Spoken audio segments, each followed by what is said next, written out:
ಸುವನು ಪಾದಕ್ಕಿಂದು ಜಗನೇಕ ದೇವನಂದು ನಮಿಸುವನು ಪಾದಕ್ಕಿಂದು ಜಗನೇಕ ದೇವನಂದು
ತಸ್ಮಾತ್ ಸರ್ವಗತಂ ಬ್ರಹ್ಮನಿತ್ಯಂ ಯಜ್ಞ ಪ್ರತಿಷ್ಠಿತಂ. ಅದಕ್ಕಾಗಿ ಬಯಸಿ ಭಕ್ತಿ ಮಾಡಬಾರದು. ತಾನು ತನ್ನದೆನೆಂಬುದನ್ನು ಇಟ್ಟುಕೊಳ್ಳದೆ ಸರ್ವವನ್ನು ಶಿವನಿಗೆ ಅರ್ಪಿಸಿ ಅರ್ಚಿಸಿ ವಂದಿಸಿ ಸ್ತುತಿಗೈವದೇ ನಿಷ್ಕಾಮ್ಯ ಭಕ್ತಿ. ಇದುವೇ ಅಪ್ರತಿಮ ಭಕ್ತಿ. ಇದಕ್ಕೇನೆ ಸರ್ವ ಸಮರ್ಪಣ ಭಾವವೆಂದು ಶ್ರುತಿಗಳು ಸಾರಿದವು. ನಾವು ಪೂಜಿಸುವ ಸಕಲ ಪದಾರ್ಥಗಳನ್ನೆಲ್ಲ ಶಿವಾರ್ಪಿತ ಮಾಡಿ ಸೇವಿಸಬೇಕು. ಅಂದರೆ ಅದರ ಅನ್ನತನ ಹೋಗುತ್ತದೆ, ಪ್ರಸಾದತ್ವ ಪ್ರಾಪ್ತಿಯಾಗುತ್ತದೆ. ಎಂಥ ಪ್ರಸಾದ ಸೇವನೆಯಿಂದ ಮನಸ್ಸಿನ ಕಿಂಚಿತ್ ಬಹು ದೂರಾಗಿ ಮನಸ್ಸು ನಿರ್ಮಲಗೊಳ್ಳುತ್ತದೆ, ಬುದ್ಧಿ ಬೆಳಗುತ್ತದೆ, ಆತ್ಮಸಿದ್ಧಿ ಉಂಟಾಗಿ ಜ್ಞಾನ ಪ್ರಕಾಶಗೊಳ್ಳುತ್ತದೆ. ಅನ್ನವೆಂದು ತಿಳಿದರೆ ವಿಕಾರಗಳು ಉಂಟಾಗುತ್ತವೆ. ಪ್ರಸಾದವೆಂದು ಗ್ರಹಿಸಿದರೆ ಮನಸ್ಸು ಪ್ರಸನ್ನಗೊಳ್ಳುತ್ತದೆ. ಪ್ರಸಾದಕ್ಕೆ ಹೊರತಾದ್ದೆಲ್ಲ ಪದಾರ್ಥವಿರಿಸಿಕೊಳ್ಳುತ್ತದೆ. ಪದಾರ್ಥವಿದ್ದಿಡಲೆಲ್ಲ ಅಹಂಭಾವವಿದೆ, ಮಮಕಾರ ಬೆಳೆದು ಬರುತ್ತದೆ. ಅದಕ್ಕಾಗಿ ತನು ಮನ ಧನವನ್ನು ಶಿವನಿಗೆ ಅರ್ಪಿಸಿ ಪೂಜಿಸಬೇಕು. ಇದಕ್ಕಾಗಿ ಅಂಗಾಂಗಳೆಲ್ಲ ಶುದ್ಧಗೊಳಿಸಿಕೊಂಡು ಸಜ್ಜುಗೊಳಿಸಬೇಕು. ಇದರಿಂದ ಸಾಮಾನ್ಯ ಶಕ್ತಿ ಉಂಟಾಗುತ್ತದೆ. ಯಾವುದಕ್ಕೂ ಬಗ್ಗದ ಕುಗ್ಗದ ಧೈರ್ಯ ಸ್ಥೈರ್ಯಗಳು ಒದಗಿ ಬರುತ್ತವೆ. ಇದುವರೆಗೆ ವಿಧಿವತ್ತವಾಗಿ ಪೂಜಿಸಿ ವಂದಿಸಿದ್ದೇನೆ. ಪುಣ್ಯ ಪ್ರಭಾವಿ ಅಮೋಘ ಶುದ್ಧ, ನಿನ್ನ ಅರ್ಚನಾ ಕ್ರಮವೇ ಬೇರೆಯಾಗಿದೆ. ನಿನ್ನ ಅರ್ಚನೆ ನಿರ್ವಂಚನೆ ನಿಷ್ಕಾಮ್ಯ ಭಕ್ತಿಯಿಂದ ಕೂಡಿಕೊಂಡಿರುವುದರಿಂದ ಅತಿ ಶ್ರೇಷ್ಠವಾಗಿದೆ. ಭಯ ಭಕ್ತಿಯಿಂದ ಕೂಡಿದ ನಿನ್ನ ಪೂಜೆ ಲೋಕ ವಿಖ್ಯಾತವಾಗಲಿ ಕಂದ. ನಿಮ್ಮ ಅನುಗ್ರಹವಿಲ್ಲದೆ ಯಾವುದೂ ಸಾಧಿಸಲಾರು. ಆತ್ಮೋದ್ಧಾರದ ಬಯಕೆ ಮನದಲ್ಲಿದ್ದರು ವಿಷಯಾಸಕ್ತಿ ದೂರೀಕರಿಸದೆ ಸಾಧನ ಮಾಡುವ ಪವಿತ್ರ ದೇವ. ಕಾಶಿ ಹಿರಿಮೆ ಕಿವಿಯೆಲ್ಲ ಕೇಳಿದರೆ ಕಾಶಿ ದರ್ಶನ ಫಲವೂ ಸಿಕ್ಕೀತೆ. ಕರ್ಪೂರವನ್ನು ತಟ್ಟೆಯಲ್ಲಿಟ್ಟರೆ ಅರ್ಪಣವಾಗಲಾರು. ತಾನು ತನ್ನದೆಲ್ಲವನ್ನು ಶಿವಾರ್ಪಿತ ಮಾಡಿ ಪೂಜಿಸುವವನಿಗೆ ಸಿದ್ದೇಶ, ನೀನು ಮಾಡುವ ಭಕ್ತಿ ಭಾವೇಶವನ್ನು ಕಂಡು ನನ್ನ ಮನಸ್ಸು ಸೂರ್ಯಗೊಂಡಿದೆ. ವರ್ಣಿಸಲು ಅಸಾಧ್ಯವಾಗಿದೆ ಕಂದ. ಮಾರ್ಗ ಹಿಡಿದು ಶಿವ ಭಕ್ತಿಯ ನಿತ್ಯ ನಿಯಮ ಪಾಲಿಸುತ್ತಿರುವ ಅಮೋಘ ಸಿದ್ಧನೇ, ನಿನ್ನ ಭಕ್ತಿಯ ವೈಭವವನ್ನು ಎಷ್ಟೊಂದು ಬಣ್ಣಿಸಲಿ. ಮೈಯೆಲ್ಲ ವಿಭೂತಿ ಧರಿಸಿಕೊಂಡು ಕೊರಳಲ್ಲಿ ರುದ್ರಾಕ್ಷಿ ಮಾಲೆ ಧಾರಣೆ ಮಾಡಿಕೊಂಡು ಧೂಪ ದೀಪದಿಂದ ಪೂಜಿಸಿ ಏಕಾರುತಿ ಧೂಪಾರುತಿ ಕಂಚಾರುತಿ ಪಂಚಾರುತಿ ಬೆಳಗುವುದೇನು, ಹೊಟ್ಟೆ ಒಳಗ ಬಾರಿಸುವುದೇನು, ಸಂಭ್ರಮವೇ ಸಂಭ್ರಮ ಕಂದ. ಇದೇನು ದೇವ, ನನ್ನನ್ನು ಎಷ್ಟು ಬಣ್ಣಿಸುವುದೇ ಬೇಡ ದೇವ. ಹೊಗಳಿ ಹೊಗಳಿ ಓ ಸಿದ್ದೇಶ, ನೀನು ಮಾಡುವ ಭಕ್ತಿ ಸಾವಿರ ಹಳ್ಳಿಗಳ ಆದಿಶೇಷನಿಗೂ ಕೂಡ ವರ್ಣನೆ ಮಾಡಲು ಸಾಧ್ಯವಿಲ್ಲ. ಇದರಲ್ಲಿ ಹೊಗಳುವುದು ಏನು ಬಂತು ಕಂದ? ಅಮೋಘ ಸಿದ್ಧ, ಈಗ ನಾನು ಬಣ್ಣಿಸುವುದು ಸೂಕ್ತವಾಗಿದೆ. ಈಗಾಗಲೇ ನಿನ್ನ ಭಕ್ತಿಯ ಪರೀಕ್ಷೆ ಪಾರ್ವತಿಯಿಂದ ನಡೆದು ಹೋಗಿದೆ. ಅದರಲ್ಲಿ ನೀನು ಉತ್ತೀರ್ಣನಾಗಿರುವೆ ಮಗು. ದೇವ, ಚಿತ್ತಕ್ತಿಯಾದ ಜಗನ್ಮಾತ ಪರೀಕ್ಷೆಯಲ್ಲಿ ಉತ್ತೀರ್ಣನಾಗುವುದು ನನ್ನಿಂದ ಸಾಧ್ಯವೇ? ದೇವ, ನಿಮ್ಮ ಕೃಪಾಚಂದ್ರವು ನನ್ನ ಮೇಲೆ ಇದ್ದುದರಿಂದ ಮಗು ಸಿದ್ದೇಶ, ನನ್ನ ಸರ್ವ ಶಕ್ತಿಯನ್ನೆಲ್ಲ ಬುದ್ಧಾಳ ಸಿದ್ಧನಿಗೆ ದಾರಿ ಎರೆದು ನಿನ್ನನ್ನು ಕಾಡಲು ಪ್ರೇರೇಪಿಸಿದರೂ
ದೇವ, ನಾನು ಮಾಡುವ ಪೂಜೆ ಸರಿಬಾರದೆ ಅಹಂಕಾರದ ಭಕ್ತಿ ಮಾಡುತ್ತಿರುವೆನೆ. ಹೇಳಿರಿ ದೇವ, ಯಾವ ತಪ್ಪಿಗಾಗಿ ಶಿಕ್ಷೆ ವಿಧಿಸಿರಿ? ತಪ್ಪಿದರೆ ತಿಳಿಸಿರಿ, ತಪ್ಪು ಒಪ್ಪಿಕೊಂಡು ಕ್ಷಮೆ ಕೇಳಿಕೊಳ್ಳುವೆ. ದೇವ, ತಾಯಿ ತನ್ನ ಮಗುವಿಗೆ ಹೊಡೆದು ಹೊರ ತಪ್ಪಿದರು ಎಲ್ಲಿಗೂ ಹೋಗಲ್ಲ. ಹಾಗೇನು ತಿಳಿಯಬೇಡ ಕಂದ. ಭೂಲೋಕದಲ್ಲಿ ಅಜ್ಞಾನ ಅಂಧಕಾರಗಳು ತಾಂಡವಾಡುತ್ತಿವೆ, ಅಧರ್ಮ ಹೆಚ್ಚಾಗುತ್ತಿದೆ. ಧರ್ಮ ಪರಿಪಾಲನೆಗಾಗಿ ನೀನು ಭೂಲೋಕಕ್ಕೆ ಹೋಗಲೇಬೇಕು ಕಂದ. ಅದು ನಿಜ. ಇದು ನಿನಗೆ ಹೊರತಪ್ಪಿ ಶಿಕ್ಷಿಸಿದಂತಾಗುವುದಿಲ್ಲ ಕಂದ. ಭಕ್ತಿಯ ರಕ್ಷಕನೆಂದು ತಿಳಿದು ನಿಯಮಿಸಿದ ಅಂತಃಕರುಣದ ನುಡಿ ಇದು. ಭಕ್ತಿಯ ಬೀಜಾಂಕುರವನ್ನು ರಕ್ಷಿಸಿ ಬೆಳೆಸುವ ಮಹತ್ವದ ಕಾರ್ಯ ನಿನ್ನಿಂದಲೇ ಸಾಧ್ಯವಾಗುವುದೆಂದು ತಿಳಿದು ಕಳುಹಿಸಬೇಕೆಂದು. ನಿಮ್ಮ ಅಗಲುವಿಕೆ ತಾಪಾತಿ ಹೆಚ್ಚಿನದಾಗಿ ಪತಿವ್ರತ ಸ್ತ್ರೀಯಳು ತನ್ನ ಪತಿಯ ನಗಲುವಿಕೆಯಿಂದ ಪಡುವ ವಿರಹ ತಾಪಕ್ಕಿಂತ ಮಿಗಿಲಾಗಿದೆ. ಹಾಕಿದ ಪಶು ಪಕ್ಷಿ ಬಲವಾಗಿ ನಂಬಿಕೊಂಡಿರುವಾಗ ಅದನ್ನು ಕೈಯಾರಿ ಕೊಲ್ಲುವುದೇ, ನಂಬಿದವರ ಗೋಳು ಮುರಿಯುವುದೇ? ಬೇಡ ದೇವ, ಬೇಡ. ನಿಮ್ಮ ನಗಲಿ ಅಗಲುವೆನೆಂಬ ಮೋಹಕ್ಕೆ ನಿನ್ನಂತವರೊಳಗಾಗುವುದೇ? ಶಿವಭಕ್ತರಿಗೆ ಇದು ಶೋಭಿಸುವುದೇ? ತಂದೆಯ ಆಜ್ಞೆ ಪಾಲಿಸುವುದು ಮಗನ ಕರ್ತವ್ಯ ಎಂಬುದನ್ನು ಮರೆತು ನೀನಾವದಕ್ಕೂ ಚಿಂತಿಸಬೇಡ. ನೀನು ಮಾಡುವ ಭಕ್ತಿ ಪ್ರಸಾರ ಕಾರ್ಯದಲ್ಲಿ ಸಕಲ ಸಹಾಯ ಒದಗಿಸಿಕೊಡುತ್ತೆ. ನೀನಾವದಕ್ಕೂ ಭಯಪಡಬೇಡ ಮಗು. ಈ ಲೋಕದ ಜನರು ಮಾಡುವ ಹೀನ ಕೃತ್ಯಗಳು ಒಂದೇ ಎರಡೇ ಹೇಳಲಾಗ. ಕೊಲೆ, ಸುಲಿಗೆ, ಮೋಸ, ಕಳ್ಳತನ, ಜಾರತನ ಹೆಚ್ಚಾಗಿದೆ ಈ ಜಗತ್ತಲ್ಲಿ. ಕಾಮಂದರಾಗಿ ತಾಯಿ ತಂಗಿಯರೆಂಬ ಭೇದವನ್ನರಿಯದೆ ಭೋಗಿಸಲೆ ಸೆರೆ ಸಿಂಧಿ ಕುಡಿದು ಮತ್ತರಾಗಿ ಸಿಕ್ಕಂತೆ ವರ್ತಿಸಿ ತಮ್ಮ ಮನಸ್ಸಿನ ಕಾರ್ಯಕ್ಕೆ ಸಹಾಯ ಸಲ್ಲಿಸುವವರನ್ನು ಕೊಲೆ ಮಾಡಲು ಹೇಸುವುದು. ಇಂಥ ಅನೇಕ ಪಾಪಗೈವ ಜನಾಜಂಗುಳಿ ಮಧ್ಯದಲ್ಲಿ ನನಗೆ ಏನಾಗುವುದಿಲ್ಲ, ನಾನು ದರಿಗೆ ಹೋಗಲಾರೆ. ಗುರುದೇವ, ನಿಮ್ಮ ಸ್ಥಾನದಲ್ಲಿ ಇರಿಸಿಕೊಂಡೇ ನಿಮ್ಮ ಅರ್ಚನ ಭಕ್ತಿಗೆ ಅನುಕೂಲ ಮಾಡಿ.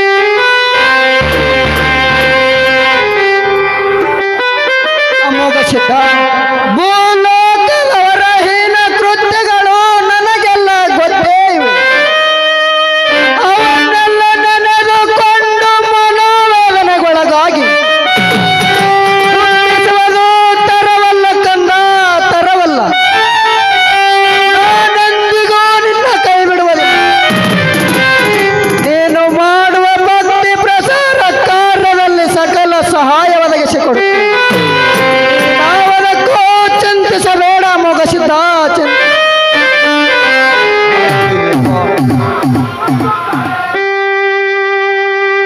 ಆಯಿತು ದೇವ. ದೇವ, ಸ್ವತಃ ನೀವೇ ನನ್ನ ಧರೆಗಿಳಿದು ಬರುತ್ತಿರಂದ ಮೇಲೆ ನನ್ನ ಆನಂದಕ್ಕೆ ಮೇರೆ ಯಾಕೆ ಮಗು, ಮತ್ತೇನು ಅನುಮಾನ ಬಂದಿತ್ತು? ಅನುಮಾನ ಏನು ದೇವ? ತಾವು ಕೂಡ ನನ್ನ ಜೊತೆಗೂಡಿ ಬರುವುದಾಗಿ ಕರುಣಿಸಬೇಕೆಂದು ಕೇಳಿದರು. ಆಗಲಿ ಅಮೋಘ ಸಿದ್ಧ, ನಿನ್ನಲ್ಲಿಷ್ಟು ಅಪೇಕ್ಷೆ ಇದ್ದರೆ ನಾನು ಬರುತ್ತೇನೆ. ನಿನ್ನನ್ನಗಲಿ ಇರುವುದೆಂದರೆ ನನಗೂ ಏಕೋ ವ್ಯಸನವಾಗತೊಡಗಿದೆ. ಈ ಹೀನ ಜನ ಸಮೂಹದಲ್ಲಿ ನಿನ್ನೊಬ್ಬನನ್ನು ಕಳಿಸುವುದು ನನಗೂ ಸಮಂಜಸವೆನಿಸಲಲ್ಲದು. ಬರುತ್ತೇನೆ, ನಾನು ನಿನ್ನೊಡನೆ ಬರುತ್ತೇನೆ. ಆಯಿತೆ, ಈಗಲಾದರೂ ನಿನ್ನ ಮನಸ್ಸಿಗೆ ಸಮಾಧಾನವಾಯಿತೆ? ಆಯಿತು ದೇವ, ಸಮಾಧಾನ ಅಷ್ಟೇ ಅಲ್ಲ, ಪರಮ ಸಂತೋಷವಾಯಿತು. ಸ್ವತಃ ನೀವೇ ನನ್ನೊಡನೆ ಧರೆಗಿಳಿದು ಬರುತ್ತೀರಂದ ಮೇಲೆ ನನ್ನ ಆನಂದಕ್ಕೆ ಮೇರೆ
ವಯಸ್ಸಾಗಿದೆ, ನಾನೇಕೆ ಹೊರಳಿ ನೋಡಲು?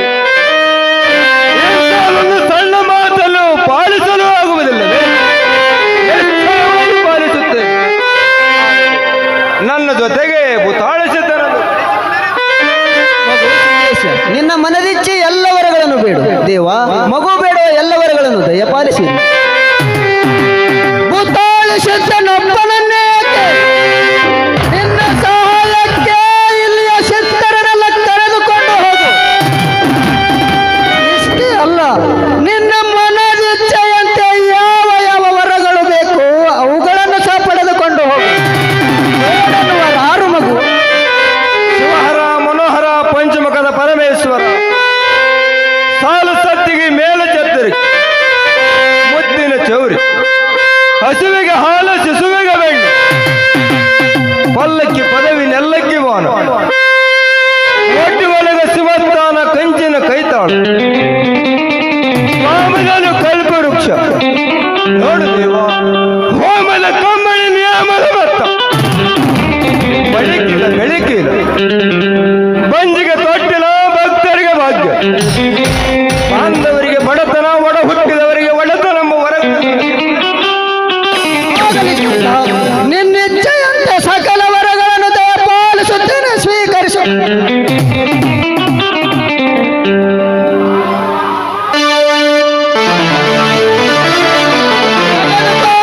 ಸಿದ್ಧ ಹೋಮದ ಕಂಬಳಿಯ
ಇನ್ನಾವುದಕ್ಕೂ ಆಸೆ ಪಡುವುದಿಲ್ಲ. ಈಗಲ ತಾಯಿ ಆಶೀರ್ವಾದವನ್ನಿಷ್ಟು ಪಡೆದುಕೊಳ್ಳುತ್ತೇನೆ. ಗುರುದೇವ ನಮಸ್ಕಾರ. ಮಗು ಸಿದ್ದೇಶ, ನಾನು ಒಡ್ಡಿದ ನಾನಾ ರೀತಿಯ ಪರೀಕ್ಷೆಯಲ್ಲಿ ನೀನು ಉತ್ತೀರ್ಣನಾಗಿರುವೆ. ನಿನಗೆ ನಾನು ಆಶೀರ್ವದಿಸಿ ಹರಿಕೆ ನೀಡುತ್ತೇನೆ ಕಂದ. ನಿನ್ನ ಹೆಗಲ ಮೇಲಿರುವ ಹೋಮದ ಕಂಬಳಿಯ ಮೇಲೆ ನಾನು ನನ್ನ ಆಶೀರ್ವಾದ ರೂಪವಾಗಿ ಮುತ್ತನ್ನು ಹಾಕಿ ಕಳಿಸುತ್ತೇನೆ ಕಂದ. ನನ್ನ ಆಶೀರ್ವಾದ ನಿನಗೆ ಒಳ್ಳೆಯದಾಗಲಿ. ಹೋಗಿ ಬಾ ಮಗು.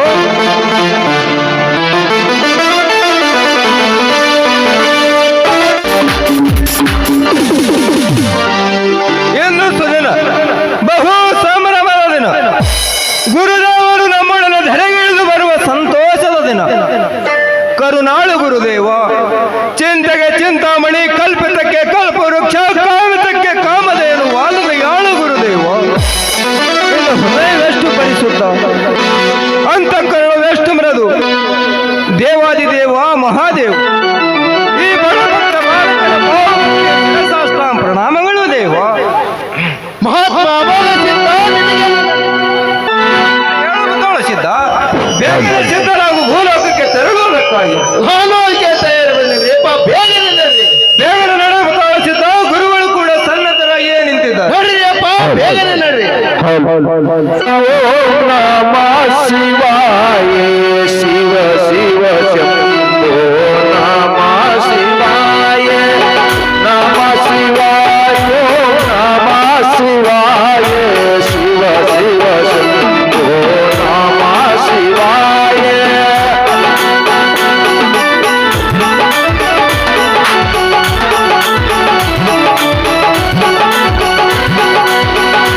ಮಾರಿಗಲಾಗ್ಯದಲ್ಲ.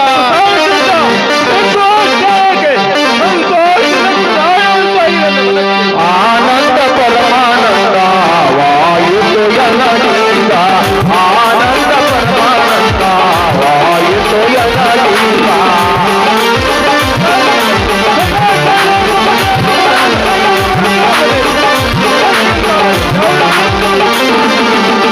ಗುರುದೇವ ಎನ್ನೊಡನೆ ದರೆಗೆ ಹಿಡಿದು ಬರುವುದರಿಂದ ಗುರುದೇವ ಎನ್ನೊಡನೆ ದರೆಗೆ ಹಿಡಿದು ಬರುವುದರಿಂದ ಎನ್ನ ಭಕ್ತಿ ಸೇವೆಯ ಫಲವು ಎಂದು ಲಭಿಸಿದೀಗ ಎನ್ನ ಭಕ್ತಿ ಸೇವೆಯ ಫಲವು ಎಂದು ಲಭಿಸಿದೀಗ ಆನಂದ ಪರಮಾನಂದ ವಾಯುತು ಎಲ್ಲರಿಂದ ಆನಂದ ಪರಮಾನಂದ ವಾಯುತು ಎಲ್ಲರಿಂದ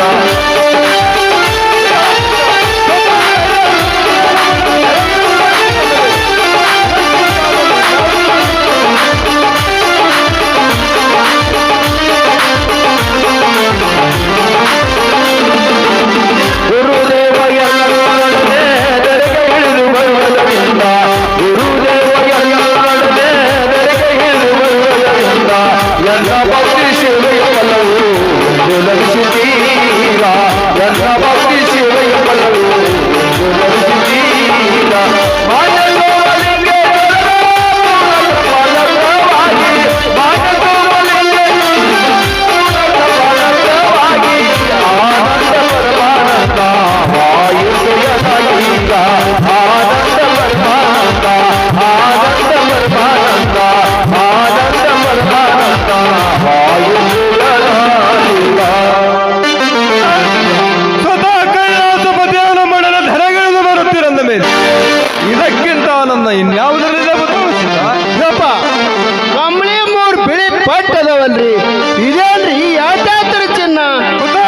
ಇದು ಸಾಮಾನ್ಯ ಕಂಬಳಿಯಲ್ಲ, ಅತಿ ಶ್ರೇಷ್ಠ ಕಂಬಳಿಯಾಗಿದೆ. ತ್ರಿಮೂರ್ತಿಗಳ ಆಶೀರ್ವಾದದ ಹೊರತು ಮೂರು ಬಿಳಿ ಪಟ್ಟಿಗಳಾಗಿ ತುಳಸಿದ್ದ ಮತ್ತೊಂದು ಸಣ್ಣಗೆರಿ ಐತಲ್ರಿ ಅದಾತ್ರ ಚಿನ್ರಿ ಯಪ್ಪ. ತುಳಸಿದ್ದ ಇದು ಶಿವನ ಅರ್ಧಾಂಗಿ ಜಗನ್ಮಾತೆ ಜಗದಂಬೆ ಪಾರ್ವತಿ ದೇವಿಯ ಹರಕೆಯ ಮುತ್ತಿನ ಗುರುತಾಗಿದೆ ತುಳಸಿದ್ದ. ಭಕ್ತಿ ಪರೀಕ್ಷೆ ಮಾಡಿ ಸೋತು ಹೋದ ಪಾರ್ವತಮ್ಮ ನಿಮ್ಗೆ ಆಶೀರ್ವಾದ ಮಾಡಿದಳೆ. ಹೌದು ತುಳಸಿದ್ದ ಆಶೀರ್ವಾದ ಮಾಡಿದಳು. ಮತ್ತೊಮ್ಮೆ ನನ್ನ ನಳಮನದ ಪರೀಕ್ಷೆಗಾಗಿ ಹುಲಿ ಗಿಣ್ಣವನ್ನು ಬೇಡಿದಳು. ನಾನು ಭಯಪಡದೆ ಹುಲಿ ಗುಡ್ಡಕ್ಕೆ ಹೋಗಿ ಹುಲಿ ಗಿಣ್ಣದಾಲು ತಂದು ಕೊಟ್ಟೆ ನಮ್ಮ ತಾಳಿಸಿದ್ದ. ಹುಲಿ ನಿಮಗೆ ತಿನ್ನಕ್ ಬಂದಿರ್ಬೇಕಲ್ರಿ. ನಾನು ಹುಲಿ ಗುಡ್ಡಕ್ಕೆ ಹೋದಾಗ ಹುಲಿಯು ಪ್ರಸೂತಿ ಬೇನೆಯಿಂದ ಬಳಲುತ್ತೆ. ನನ್ನ ನೋಡಿದೊಳೆ ನನ್ನ ಪ್ರಸವ ವೇದನೆ ದೂರಾಗಿ ನಿರಂತರವಾಗಿ ಈದು ಬಿಟ್ಟಿದ್ದ ತಾಳಿಸಿದ್ದ. ಇಂಥ ದೊಡ್ಡವ್ರ ದರ್ಶನದಿಂದ ದೂರ ಐತೆ ಎಂದು ತಿಳಿದು ತಾನಾಗೆ ತನ್ನ ಗಿಣ್ಣವನ್ನು ನಿಮಗೆ ಕೊಟ್ಟಿರಲೇಬೇಕು. ಗಿಣ್ಣವನ್ನು ಕೊಡುವುದಲ್ಲದೆ ತನ್ನ ಮರಿಗಳನ್ನು ಎತ್ತಿಕೊಂಡು ಹೋಗಲು ಅನುಮತಿ ಕೂಡಲೇ ಬಂದು ಹುಲಿ ಮರಿಗಳನ್ನು ತಾಯಿ ಮುಂದಿಳಿಸಿ ಹುಲಿ ಗಿಣ್ಣದಲ್ಲಿ ಒಪ್ಪಿಸಿದನು. ಆಗ ಆನಂದಿತಳಾಗಿ ತನ್ನ ಮುಚ್ಚಿನ ಗುರುತನ್ನು ಕಂಬಳಿಯ ಮೇಲೆ ಎಳೆದು ಹರಿಕೆ ಕೊಟ್ಟು ಕಳಿಸಿದಳು ತಾಳಸಿ. ಭಾಗ್ಯವಂತನಪ್ಪ. ತ್ರಿಮೂರ್ತಿಗಳ ಆಶೀರ್ವಾದದ ಮೂರು ಬೆಳ್ಳ ಪಟ್ಟಿ ಆ ಗಿರಿಜಮ್ಮನ ಮುತ್ತಿನಡಿ ಮೂಡಿಸಿಕೊಂಡು ತಂದೆ ಬಂದ ಬೆಳಕು ಈ ಕಂಬಳಿ ಶಕ್ತಿ ಬಹಳ ಯಾವ ಕಾಲಕ್ಕೆ ಬಹಳ ದಿವಸ ಮಳೆ ತಡೆದು ಈ ಜಗದ ಜನರಿಗೆ ತೊಂದರೆಯಾಗ ಹತ್ತಿದಾಗ ತ್ರಿಮೂರ್ತಿಗಳ ಹೆಸರನ್ನು ಉಚ್ಚರಿಸಿ ಪಾರ್ವತಿ ದೇವಿಯನ್ನು ಸ್ಮರಿಸಿ ಈ ಕಂಬಳಿಯನ್ನು ಬೀಸಿದರೆ ಸಾಕು ವರುಣನು ಪ್ರಸನ್ನನಾಗಿ ಮಳೆ ಸುರಿಸುವನು ತಾಳಿಸಿದ್ದ. ನೀ ಬಹಳ ದೊಡ್ಡಕ್ಕಮ್ಮ. ನಿನ್ನ ಮೈಮನೆ ಯಾರಿಗೆ ತಿಳಿಯಂಗಿಲ್ಲ. ತಾಯಿ ಪಾರ್ವತಮ್ಮ ನಿನ್ನನ್ನು ಎಷ್ಟು ಕೊಂಡಾಡಿದ್ರೆ ಕಡಿಮೆನೇ ತಾಯಿ. ಇದೇನು ಗೊತ್ತಾಳಿಸಿದ್ದ? ಇದುವರೆಗೆ ನಮ್ಮ ಹಿಂದಿಂದ ಬರುತ್ತಿರುವ ಚಂದ್ರಮೌಳಿ ಗಂಗಾಧರನು ಕಾಣದಾಗಿರುವ ಹೌದು ಮಾತರೆ ಕಾಲ ಸಂಬಳ ಎಲ್ಲಿ ಹೋಗಿರಬೇಕು. ಕಣ್ಣಿಟ್ಟು ಎಲ್ಲ ಕಡೆ ದಿಟ್ಟಿಸಿ ನೋಡಿದರು ಎಲ್ಲಿ ಕಾಣಿಸಲು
ಹೀಮನ ಪ್ರಮಾತೆ ಬಲವದೃಢಂ ತಸ್ಯಾಹಂ ಮನ್ಯವಾಗಿರುವ ಸುದುಸ್ತರ ಪುತಾಳ ಸಿದ್ಧ ಗಟ್ಟಿ ಮನಸ್ಸು ಮಾಡುವ ನನ್ನನ್ನು ಬಹಳ ಬಿಗಿಯಾದ ಕೆಲಸ ಪುತಾಳ ಸಿದ್ಧ, ಬಹಳ ಬಿಗಿಯಾದ ಕೆಲಸ. ಮಹಾಯೋಗಿ ಮನು ಮುನಿಗಳಿಗೆ ವಶವಾಗದ ಈ ಚಂಚಲ ಮನಸ್ಸು ನನ್ನಂಥವನಿಗೆ ವಶವಾಗುವುದೇ? ಪುತಾಳ ಸಿದ್ಧ, ಉರಿಯುವ ಕಣ್ಣಲ್ಲಿ ನಿಲ್ಲಬಹುದು.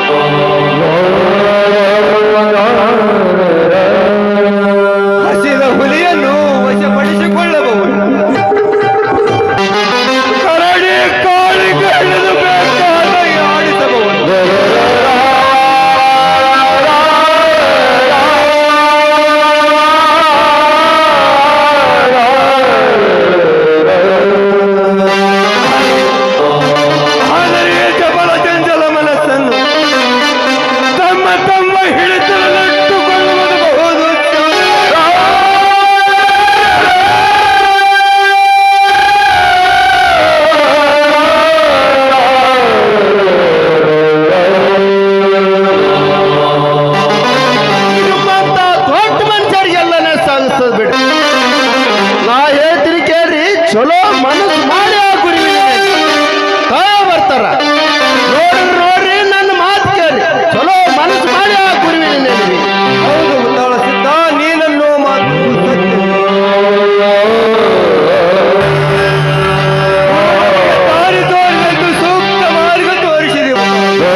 ಭ್ರಷ್ಟ ಕೊಟ್ಟ ವಚನ ಪಾಲಿಸುವುದಾಗಲಿಲ್ಲವೇ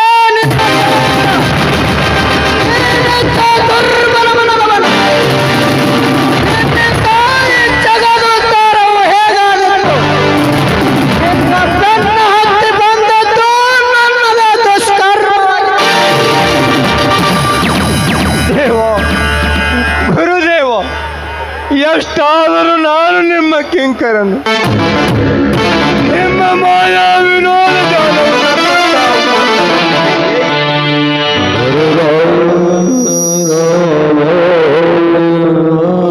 ಮನ್ನಿಸು ದೇವ. ನನ್ನ ಅಪರಾಧವನ್ನು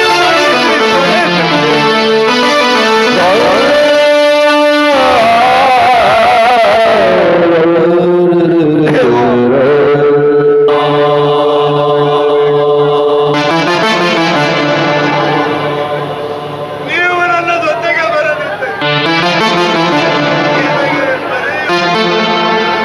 ನೀನು ನನಗೆ ಕೊಟ್ಟ ವಚನ ಪ್ರಕಾರ ನಡೆದುಕೊಂಡಿದ್ದರೆ ಯಾವ ಆತಂಕವಿಲ್ಲದೆ ನಿನ್ನ ಜೊತೆಗೂಡಿ ಮಾಯದ ಗುಡ್ಡಕ್ಕೆ ಬರುತ್ತಿದ್ದೆ. ಈಗ ನಾನು ನಿಂತ ಸ್ಥಳ ಶಿವಂಪುರ. ಇದೇ ಮುಂದೆ ಮಾಯಿ ಮಕಣಾಪುರವೆಂದು ಈ ಲೋಕವೆಲ್ಲ ಪ್ರಖ್ಯಾತಿ ಪಡೆಯುವುದು. ನಾನು ನನ್ನ ರೂಪವನ್ನು ಬದಲಿಸಿ ಸೋಮಲಿಂಗನಪ್ಪ ನಾಮ ಧರಿಸಿ ಇದೇ ಸ್ಥಳದಲ್ಲಿಯೇ ನೆಲೆಸುತ್ತೇನೆ. ಅದಕ್ಕಾಗಿ ನಾನು ಇಲ್ಲಿಂದ ಕದಲಲಾರೆ ಅಮೋಘ ಸಿದ್ಧ, ಕದಲಲಾರೆ. ನೀವು ಬರದಿದ್ದರೆ ನನಗೆ ಆಜ್ಞೆ ಅಭಿಷೇಕ ಭಕ್ತಿಯ ಪ್ರಸಾರಕ್ಕಾಗಿ ಹೇಗೆ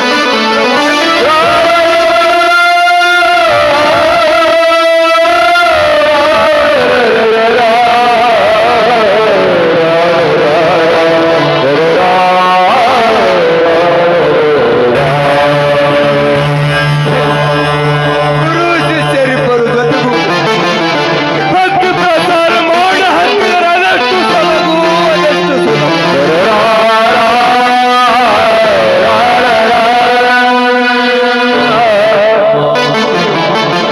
ಅದೆಷ್ಟು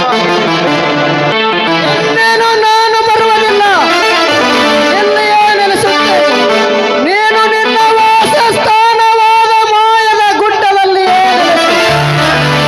ಕೈಲಾಸದಲ್ಲಿದ್ದಾಗ ಪ್ರತಿನಿತ್ಯ ನೇಮದ ಪೂಜೆಯನ್ನು ಹೇಗೆ ಜರುಗಿಸುತ್ತಲಿದ್ದೆಯೋ ಅದರಂತೆ ಪ್ರತಿನಿತ್ಯ ನಿನ್ನ ಮಾಯದ ಗುಡ್ಡದಿಂದ ನನ್ನ ಶಿವಪುರ ಸ್ಥಾನಕ್ಕೆ ಬಂದು ನನ್ನ ನಿತ್ಯ ನಿಯಮದ ಸತ್ಯದ ಪೂಜೆಯನ್ನು ಜರುಗಿಸಬೇಕು.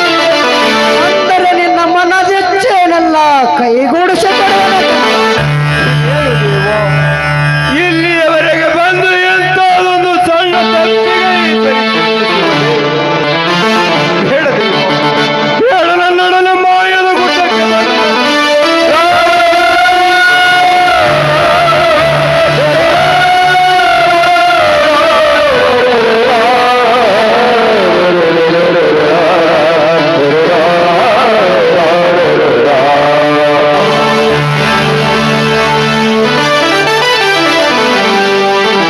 ಕಾಪಾಡು ಶ್ರೀ ಸತ್ಯ ಸೋಮೇಶ್ವರ, ಕಾಪಾಡು ಶ್ರೀ ಸತ್ಯ ಸೋಮೇಶ್ವರ.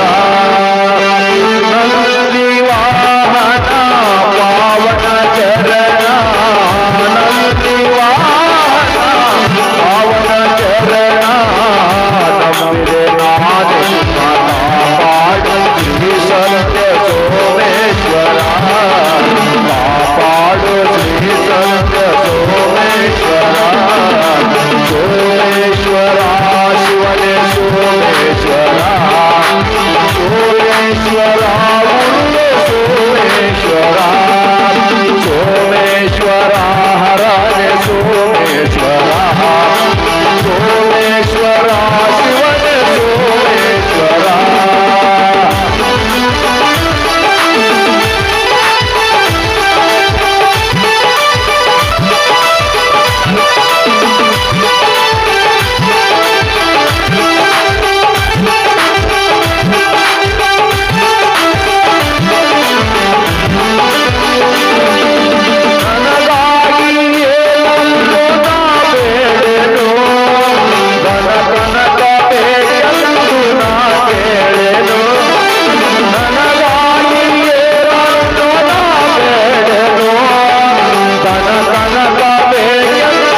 ವಾಪಸಿ ಬರುತ್ತೇನೆ ಕಂದ.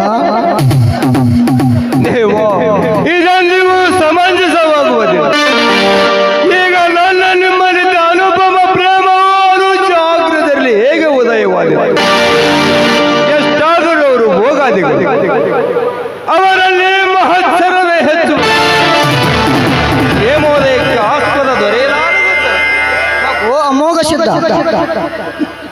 ನಿನ್ನ ಮನಸ್ಸಿನ ವಿಶಾಲ ಮಾಡೊಡಗೂಡಿ ಮನಸ್ಸನ್ನು ಸಾವಧಾನ ಚಿತ್ತದಿಂದ ಸಾವಧಾನ ಒಡಗೂಡಿ ನೀನು ನಾನು ನನ್ನ ಚಲುವಿಕೆ ನಲುವಿಕೆ ಒಂದಿಗೆ ಸೋಮನ ಮುತ್ತನ ಸ್ವಭಾವವನ್ನು ಧರಿಸಿಕೊಂಡು ಮಾದಣ್ಣನೆಂಬ ನಾಮದಿಂದ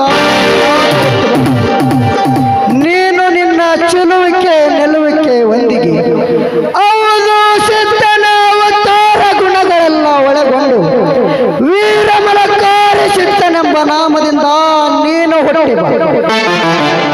ತೋರ್ಗಡೆಗೆ ಮಾತ್ರ ಅಣ್ಣ ತಮ್ಮಂದಿರಾಗಿ ಗುರು ಶಿಷ್ಯರೆಂಬ ಪ್ರೇಮದಿಂದ ಈ ಲೋಕದಲ್ಲಿ ಭಕ್ತಿ ಸ್ಥಿರವಾಗಿ ಮಾಡಿ ತೋರೋಣ ಕಂದ.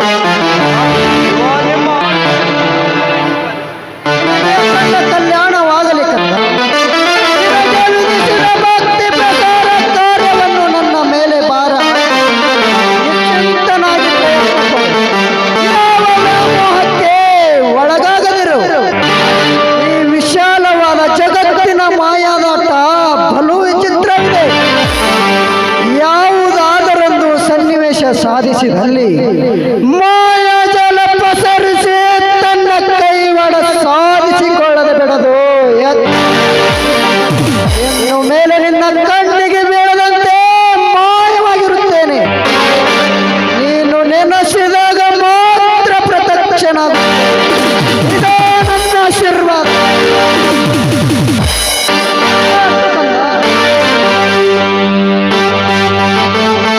ನನ್ನ ಗುರು ಸೋಮಲಿಂಗೇಶ್ವರರು ಹೇಳಿದ ಪ್ರಕಾರ ನಾನು ಇದೇ ಮಾಯದ ಗುಡ್ಡದಲ್ಲಿಯೇ ನೆಲೆಸುತ್ತೇನೆ. ಗುರುವಿನ ಆಜ್ಞೆಯಂತೆ ಭಕ್ತಿ ಪ್ರಸಾರ ಮಾಡುತ್ತಾ ಭಕ್ತರನ್ನು ಉದ್ಧರಿಸುತ್ತಾ ಸದಾ